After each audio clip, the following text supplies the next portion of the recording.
बिस्मिल्लाहिर्रहमानिर्रहीम। अस्सलामुअलैकुम। मैं डॉक्टर असद रियाद से सबसे पहले दरूद सलाम अल्लाहुम्मा सल्ली अला मुहम्मद व अला आले मुहम्मद व बारिक वसल्लम। उम्मीद करता हूँ आप सब खैर खैरियत से होंगे। ये मेरी वीडियो उन हजरात के लिए है जो ये जानना चाहते हैं कि जनरल फिजिशियंस के लिए क्या अवेलेबिलिटी है जॉब्स की सऊदी अरेबिया में, और साथ साथ मैं इस वीडियो में उन सवालों के भी जवाब दूंगा जिनको आप लोगों ने पूछा है पिछली कुछ वीडियोस में कमेंट्स करके।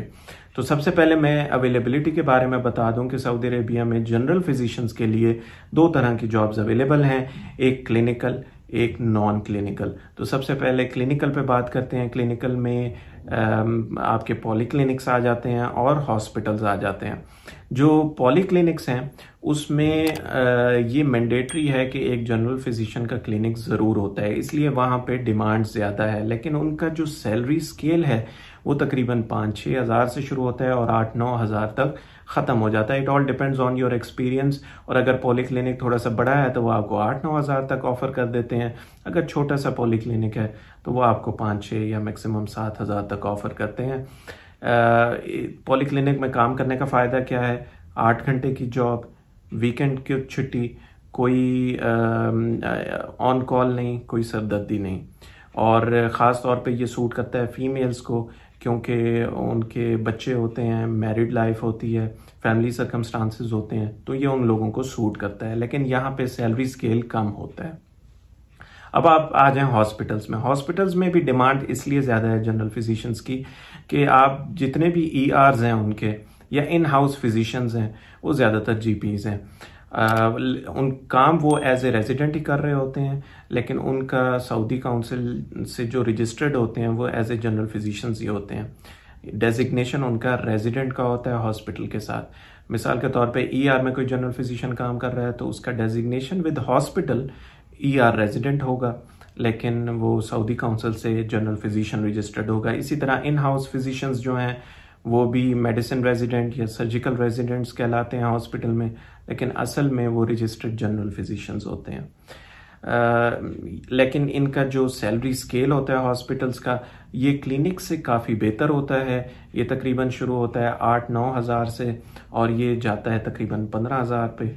डिपेंड करता है आप किस हॉस्पिटल में काम कर रहे हैं। अच्छे जो बड़े हॉस्पिटल्स हैं वो ज़रा अच्छा पे स्केल दे देते हैं, वरना 12-13 ही होता है। मैक्सिमम ये 16-17 तक भी चला जाता है, डिपेंडिंग ऑन योर एक्सपीरियंस और हॉस्पिटल। यहाँ पे ख़वातीन के लिए जो ख़ास तौर पे मैरिड हैं, जिनके बच्चे हैं, उनके लिए ज़रा मुश्किल हो जाता है, क्योंकि यहाँ पे 12-12, 13-13 घंटे की शिफ्ट होती है। ख़ास तौर पे ईआर में या इन हाउस फिजिशियन भी हों तो कम से कम 12 घंटे की शिफ्ट होती है। और बाज़ दफ़ा नाइट ड्यूटीज़ भी होती हैं। लॉन्ग वीकेंड यहाँ पे कोई कॉन्सेप्ट नहीं है। बाज़ दफ़ा ईद पे भी ड्यूटी करनी पड़ जाती है। एक मेरी बहन ने पूछा था कि डे केयर सेंटर्स का क्या हिसाब है। जो बड़े हॉस्पिटल्स हैं, अच्छे हॉस्पिटल्स हैं, उन्होंने कॉन्ट्रैक्ट्स किए हुए होते हैं कुछ डे सेंटर्स के साथ, तो जो उनका स्टाफ होता है वो वहाँ पे अपने बच्चों को छोड़ सकते हैं और जब ड्यूटी ख़त्म हो तो ले सकते हैं। उसकी कोई बहुत नॉमिनल सी फ़ी होती है, तकरीबन 150 से 200 रियाल एक महीने की, जो आपके बच्चों की वो टेक केयर करते हैं। अब आप आ जाएं नॉन क्लिनिकल साइड पे। नॉन क्लिनिकल में इंश्योरेंस आ जाती है।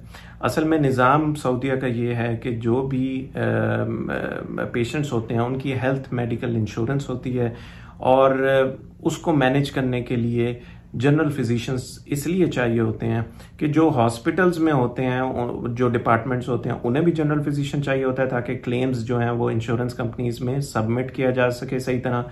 और जो इंश्योरेंस कंपनीज हैं जैसे बूपा हो गई, तावनिया हो गई, ग्लोबमेड हो गई, और भी बेशुमार हैं, उनको भी डॉक्टर्स की ज़रूरत होती है जो उन क्लेम्स को पढ़ें और उनको अप्रूव या डिसअप्रूव करें। क्योंकि अगर डॉक्टर्स नहीं होंगे तो उन्हें समझ नहीं लगेगी कि इसकी क्या रिक्वायरमेंट थी, ये इन्वेस्टिगेशन क्यों की गई, ये मेडिकेशंस क्यों दी गई। तो इसलिए जनरल फिजिशियंस की वहाँ भी डिमांड है। नॉन क्लिनिकल का फ़ायदा ये है कि आपकी ड्यूटी जो है वो तकरीबन 8 घंटे की है रोज़ाना।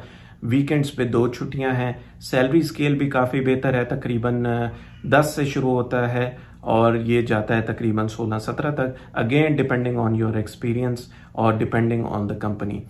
लेकिन इसका जो सबसे बड़ा नुकसान है डॉक्टर्स को, एक तो आप अपनी प्रैक्टिस से बिल्कुल अलग हो जाते हैं, पेशेंट्स देखना छोड़ चुके होते हैं आप, क्योंकि तो आपको चीज़ें भूलना शुरू हो जाती हैं।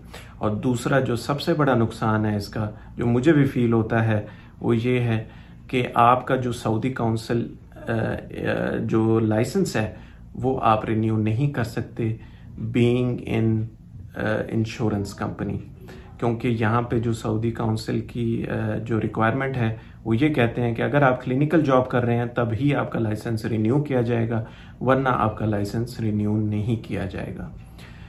उम्मीद करता हूँ कि आपको अपने तमाम सवालों के जवाब मिल चुके होंगे। मेरी हमेशा यही कोशिश होती है कि किसी का भला हो जाए।